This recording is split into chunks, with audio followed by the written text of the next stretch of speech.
আমাকে নিয়ে যখন প্রথম বৈঠক হয় তখন আমার বয়স মাত্র 4.5 বছর।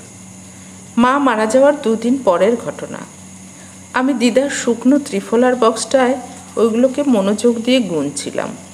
হাত কাটা একটা জামা আর 2 পাশে 2টো ঝুঁটি বেঁধে আমি সেদিন সেজেছিলাম। মা এতদিন রাগ করে বাপের বাড়িতেই ছিল, তাই আমিও মায়ের সঙ্গে দাদু বাড়িতেই থাকতাম। এখন মা মারা যাওয়ার কারণে ওদের সন্তান হিসেবে আমার ওখানে থাকাটাই স্বাভাবিক। দাদু দিদা সামান্য জোরে বললেও মামারা পরবর্তীতে যাতে বলতে পারে তারা আমাকে পাঠিয়ে দেয়নি, ওরা নিয়ে গেছে, এইটুকু বলার মতো বাধা দিয়েছিল। আমি বাবার কাছে ফিরে যাওয়ায় খুশি ছিলাম। আমাদের বিশাল ঘরে আমার খেলনা, দোলনা, জামা কাপড় এগুলো আমি ফিরে পাবো। আমি সেই ঘরে গিয়ে প্রথম বুঝতে পারি যে এই ঘরটা যেন আমার না, আমার মনে হচ্ছে না। মা না থাকলে যে কোনো ঘরেই ঘর হয় না। কেউ আমাকে এটা বলে দেয়নি, শুধু একা একাই আমি বুঝতে শুরু করে দিয়েছিলাম। আমাকে নিয়ে দ্বিতীয়বার বৈঠক হলো 4 মাস পর। বাবার বিয়েতে আমাকে কে দেখাবে নাকি লুকিয়ে রাখবে সেই নিয়ে বৈঠক বসেছিল। আমি এক মনে পুতুলের জামাটা খুলছিলাম আর পরাচ্ছিলাম। বিয়ে হবে শুনেই আমি বললাম, বাবা আমার কিন্তু লাল একটা ফ্রক চাই। বাবা আমার দিকে তাকিয়ে বলল, সবাই যাবে আর ও যাবে না? তখন পিসি আমায় কোলে তুলে বলেছিল, তোমার লাল ফ্রক চাই? আমি পুতুল দেখিয়ে বললাম, ঠিক এমন একটা লাল ফ্রক। পিসি গালে হাত দিয়ে বলল, ঠিক আছে দেব, একটা শর্তে, যদি তুমি সেখানে বাবাকে বাবা না বলে ডাকো। আমি বাবার দিকে তাকালাম। বাবা উঠে চলে গেল। পিসি আমার গাল টিপে ছুটি বেঁধে দিতে দিতে বলল, তোমাকে আমি লাল ফ্রক কিনে দেব, সবার সাথে সুন্দর করে সাজিয়ে দেব, যদি তুমি ওখানে বাবাকে বাবা বলে না ডাকো, নইলে কিন্তু আমরা সবাই চলে যাব তোমাকে বাথরুমে অন্ধকার করে ঘরে রেখে দিয়ে। আমি সেদিন প্রথম জেনেছিলাম কিভাবে কান্না আটকে মাথা নেড়ে হ্যাঁ বলতে হয়। পিসি গালে চুমু খেতেই দৌড় দিয়েছিলাম। কিভাবে যেন জেনে গিয়েছিলাম আমার কান্না দেখাতে নেই, কাউকে দেখাতে নেই।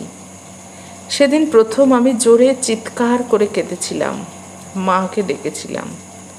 প্রথম অভিযোগ করেছিলাম, মা তুমি কোথায়? এরপর আমাদের ঘরে বা আমার জীবনে যত কেউ আমাকে নিয়ে ভেবেছে বা আমাকে নিয়ে কথা বলেছে তা শুধু আমাকে নিয়ে বসা বৈঠকেই হয়েছে। নতুন মা আসার পর আমাকে নিয়ে আবার বৈঠক হলো। বাবাকে নিয়ে বিদেশ চলে যাবে মা। নতুন মায়ের বাবা আমেরিকার ভিসা দিয়েছে, আমাকে নেওয়ার প্রশ্নই আসে না, ইচ্ছে হওয়া তো দূরের কথা। আমাকে মামার বাড়ি পাঠানোর জন্য আবার বৈঠক হলো। তখন মামারা আটকালেও এইবার তারা বাধা দিল। কেন নেবে? কিছুদিন পর কত খরচ, কে নেবে এই দায়ভার? দাদু একটু বলে উঠলেও বড় মামির জোরালো কণ্ঠ দাদুকে দমিয়ে দিল। কে নেবে এত খরচ?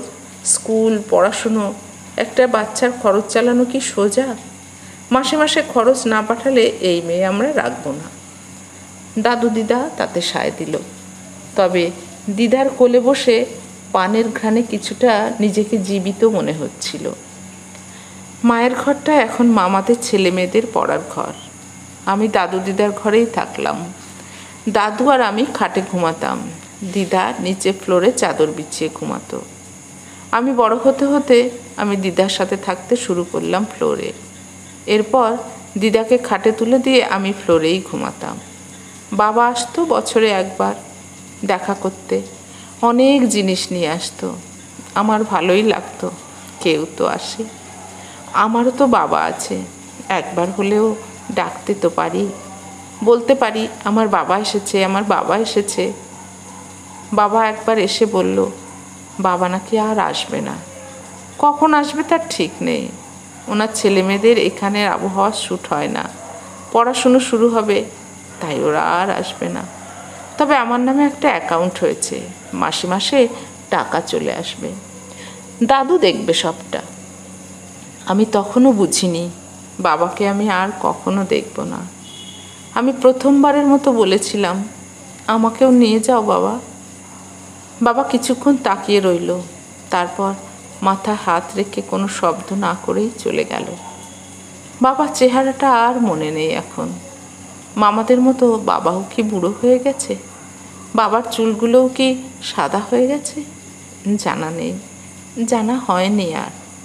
মা যেমন আমার কাছে চিরসুন্দরী হয়ে রয়ে গেল ছবির মতো, বাবাও তেমন। আমাকে নিয়ে কারো কোনো চিন্তা কোনো কালেই ছিল না। আমার নাম উচ্চারণ হতো কাজের সময় আর বৈঠকে। দাদু মারা যাওয়ার পর অ্যাকাউন্ট কে দেখবে তাই নিয়েও বসেছিল পরের বৈঠক। বড় মামা দায়িত্ব নিল, তবে আগের মতো বেতনগুলো দেওয়া হতো না প্রাইভেটের। চাইতে গেলে বড় মামি বলতো, পড়াশোনায় তো ভালো, টিউশনে শুরু কর না, লেখাপড়ায়ও সুবিধে হবে, হাত খরচও আসবে। আইডিয়াটা খারাপ লাগেনি, শুরু করলাম ক্লাস 10 থেকেই টিউশনি করানো। দিদা অসুস্থ হয়, আমাকে নিয়ে আবার বৈঠক হলো। দিদাও যদি মারা যায় তখন আমার ব্যবস্থা না করে দিয়ে গেলে দিদা তো মরে শান্তি পাবে না, তাই আমার ব্যবস্থা করা হলো। ইন্টারে পড়ার সময় আমার বিয়ে হয়ে গেল। ভেবেছিলাম এইবার বোধহয় আমাকে নিয়ে বৈঠক বসা শেষ হবে। একজনকে তো পেলাম আমার কিছু বলার জন্য।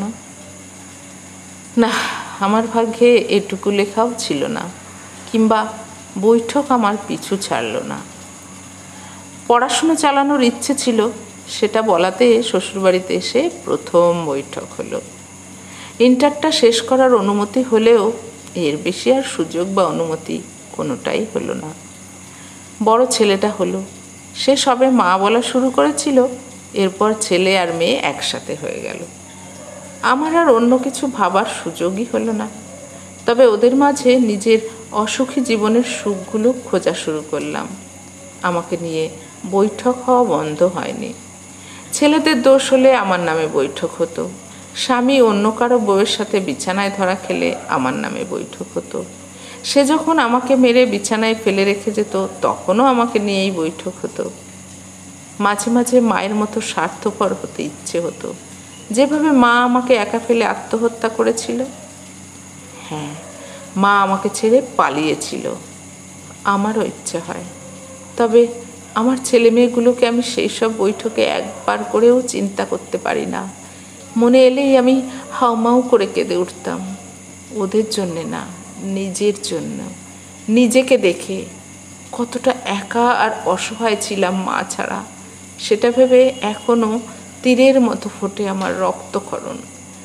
ছেলে মেয়েদের নিয়ে আমি যত সুখী হওয়ার চেষ্টা করতাম, ততবার এই বৈঠক যেন আমার পিছনে ছাড়ে না। জায়গা জমি নিয়ে বৈঠকে মারামারি, তাতে আমার স্বামীর প্রাণটা গেল। বড় ছেলেটা তখন সবে ক্লাস 8। না, মায়ের মতো আমি পালিয়ে আসিনি।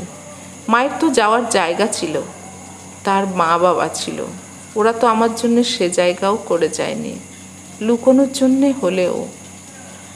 এরপর যখন যখন বৈঠক হতো আমি জোর গলায় কথা বলতাম। নিজের জন্যে বসা বৈঠকগুলোতে নিজের অধিকারগুলো নিয়ে কখনো বলতে না পারলেও ছেলেমেয়ের একটা অধিকারও আমি ছাড়ব না, এটা আমি বলেছিলাম। আর যার ছোটবেলা কেটেছে বৈঠকে বৈঠকে, সে আর কত ভয় পাবে বৈঠকে? মাঝের একা জীবনটাকে আমাকে নিয়ে আর বৈঠক না হলেও ছেলেরা বড় হওয়ার পর আমাকে নিয়ে শুরু হলো আবার বৈঠক। কে রাখবে আমায়, কে দেখবে আমায়? ছেলেমেয়ের এইসব বৈঠকে নিজেকে আবার সেই ছোট্ট ফ্রকে ঝুঁটি বাঁধা মেয়ে মনে হতো, যে আসলেই বুঝে নেই কেন এই বৈঠক। সে তো মা বাবা দুজনকেই চেয়েছিল, এই বৈঠক কেন? আমি তো ছেলে মেয়েদের একসাথেই চেয়েছি। আমাকে নিয়ে আজ শেষ বৈঠক। হয়তো আজ আমার পিছু ছাড়বে এই বৈঠক। না, মরার পরেও দেখলাম আমার শেষ কাজের দায়িত্ব কে নেবে, কতটা নেবে, আমি কার জন্য কি করে গেলাম, তা নিয়ে বৈঠকের শেষ নেই। আমার শেষ নিঃশ্বাসটাও দীর্ঘশ্বাস হয়েই বেরিয়ে গেছিল, অনেক মেয়ের মতোই, যাদের জীবনটা কোনো কালেই তাদের নিজেদের ছিল না। তাদের জীবনে যতবার তাদের নাম উচ্চারণ হয়েছে তা হয়েছে বৈঠকে। তাদের জীবন চলেছে এই বৈঠকের সিদ্ধান্তে, যারা মানুষ নয়, শুধু নারী হয়েই জন্মেছিল।